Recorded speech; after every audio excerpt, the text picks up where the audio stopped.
वर्धा जिल्ह्यातील पेडझर येथे जागृत श्री गणपतीचे मंदिर आहे. हे गाव नागपूरवरून 50 किमी अंतर तर वर्धावरून 26 किमी अंतरावर टेकडीच्या कुशीत वसलेले आहे.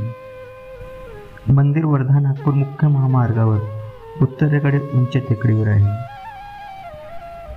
मंदिराचे ऐतिहासिक महत्त्व. वशिष्ठ पुराणाप्रमाणे गावाचे नाव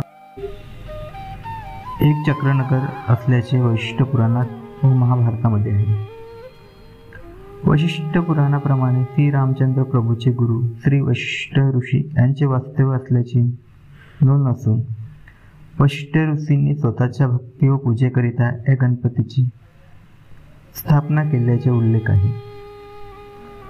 पुराणाप्रमाणे गणपतीचे नाव वरद विनायक असून वर्धा नदीचे वर्धा हे नाव होते. हा काळ श्रीराम जन्मपूर्वीचा आहे.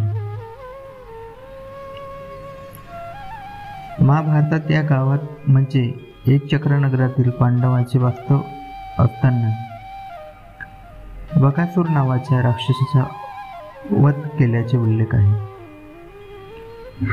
वर्धा नागपूर मुख्य मार्गावर आग्नेय बाजूला बौद्ध विहारासमोर बकासूर राक्षसाचे मैदान टोड्या राक्षस म्हणून प्रचलित आहे.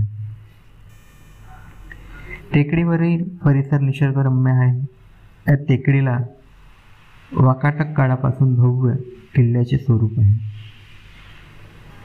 या किल्ल्याला 5 बुरुज आहे.